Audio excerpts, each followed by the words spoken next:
ನಾನಿವತ್ತು ಈ ವೇದಿಕೆ ಮೇಲೆ ನಿಂತಿದ್ದೀನಿ ಅಂತ ಆದ್ರೆ ಅನೇಕ ಕಷ್ಟಗಳನ್ನ, ಅನೇಕ ಗಂಟೆ ತಕರಾರುಗಳನ್ನ ಎದುರಿಸಿ ಈ ವೇದಿಕೆ ಮೇಲೆ ನಿಂತಿದ್ದೀನಿ. ನನ್ಗೆಲ್ಲರೂ ಕೇಳ್ತಾರೆ, ಏನಪ್ಪಾ ಮಾಡ್ತೀಯಾ, ದೊಡ್ಡ ದೊಡ್ಡವ್ರನ್ನ ಎದುರಾಕ್ಕೊಂತೀಯ ಅಂತ. ನಾನು ಎದುರಾಕೊಳ್ಳಲ್ಲ, ನನ್ನವ್ರು ಎದುರಾಕೊಡ್ತಾರೆ. ಆಮೇಲೆ ದಿನದಿನಕ್ಕೂ ಒಂದು ತಲೆಯಲ್ಲಿ ಹಿಡ್ಕೋಬೇಕಾಗ್ತದೆ. ನಾವು ಗಟ್ಟಿಗಿದ್ದೀವಿ, ನಾವು ಮಾಡೋ ಕೆಲಸ ಒಳ್ಳೇದಾದ್ರೆ ನಾವು ಯಾರಿಗೂ ಭಯ ಬೀಳ್ಬೇಕಾಗಿಲ್ಲ.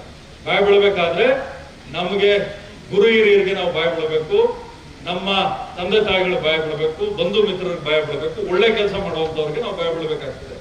ಯಾವುದೇ ಕಾರಣಕ್ಕೂ ನಾನು ಯಾವುದಕ್ಕೂ ಭಯ ಬೀಳಲ್ಲ. ನನ್ನ ಭಯ ಬೀಳಿಸುವಂತ ಶಕ್ತಿ ಯಾರಿಗೂ ಇಲ್ಲ. ಸರಿಯಾದ ದಾರಿಯಲ್ಲಿ ಸಂಪಾದನೆ ಮಾಡ್ತಾ ಇದ್ದೀನಿ. ಸಾಯೋವರೆಗೂ ಇನ್ನೊಬ್ಬರಿಗೆ ಮಾದರಿಯಾಗಿರ್ತೀನಿ ಹೊರತು ಇನ್ನೊಬ್ಬರಿಗೆ ಎಚ್ಚರಿಕೆ ಆಗೋ ರೀತಿ ನಾನು ಯಾವುದೇ ಕಾರಣಕ್ಕೂ ಬದುಕಲ್ಲ. ಎರಡು ರೀತಿ ಬದುಕಿದೆ.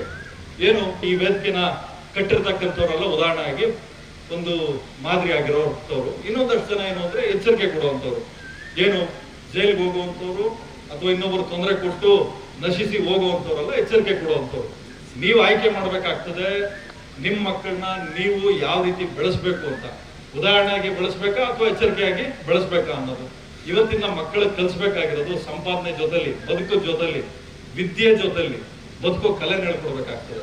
ನಾನು ಯಾವುದೋ ಮೊನ್ನೆ ನ್ಯೂಸ್ ಪೇಪರ್ ಓದ್ತಾ ಇದ್ದೆ, ಏನು 80% ಬಂದಿದ್ದಂತೆ, ಇನ್ನೊಂದು 2% ಕಡಿಮೆ ಬಂದಿದ್ದಕ್ಕೆ ಸೂಸೈಡ್ ಮಾಡ್ಕೊಬೇಕು. ನಮಗ್ ಬಂದಿರೋ ತೊಂದರೆಗಳು ನಾವು ನೋಡ್ಬಿಟ್ರೆ, ನಾವು ಫೇಲ್ ಆದಾಗ ನಾವು ಯಾವಾಗಲೂ ಸೂಸೈಡ್ ಮಾಡ್ಕೋಬೇಕಾಗಿತ್ತು. ನಾವು ಯಾವುದೇ ಕಾರಣಕ್ಕೂ ಜೀವನಕ್ಕೆ ಭಯ ಪಡ್ಲಿಲ್ಲ.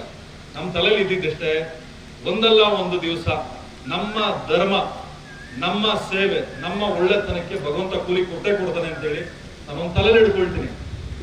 ಏನು, ಯಾವತ್ತೂ ಅಷ್ಟೇ ನಾನು ದೇವ್ರ ಕೂಲಿಗೆ ಕೆಲಸ ಮಾಡ್ತೀನಿ ಹೊರತು ಮನುಷ್ಯರ ಕೂಲಿಗೆ ಕೆಲಸ ಮಾಡಲ್ಲ. ಮನುಷ್ಯ ಒಬ್ಬ ಒಳ್ಳೇದ್ ಮಾಡಿದ್ರೆ ಇನ್ನೊಬ್ಬ ಮೋಸ ಮಾಡ್ತಾನೆ. ಬಟ್ ಭಗವಂತ ಯಾವತ್ತೂ ಮೋಸ ಮಾಡಲ್ಲ. ನಮ್ಮ ಗುರು ಯಾವತ್ತೂ ನಮಗ್ ಮೋಸ ಮಾಡಲ್ಲ. ಒಂದು ತಲೆಯಲ್ಲಿ ಹಿಡ್ಕೋಬೇಕಾಗ್ತದೆ, ಜೀವನ ಅನ್ನೋದು ಯಾರು ಅಪ್ಲಿಕೇಶನ್ ಹಾಕಿ ಹುಟ್ಟಿಲ್ಲ. ಕಷ್ಟಗಳು ಬರ್ತದೆ. ಮನೆಯಿಂದ ಮೇಲೆ ಕಸ ಇರ್ತದೆ, ಜೀವನ ಅಂದ್ಮೇಲೆ ಕಷ್ಟ ಇರ್ತದೆ. ಕಸ ಇದ್ರೆ ಗುಡಿಸಿ ಹೊರಗಡೆಗೆ ಹಾಕ್ಬೇಕು, ಕಷ್ಟ ಇದ್ರೆ ಜಯಿಸಿ ಬದುಕಬೇಕು.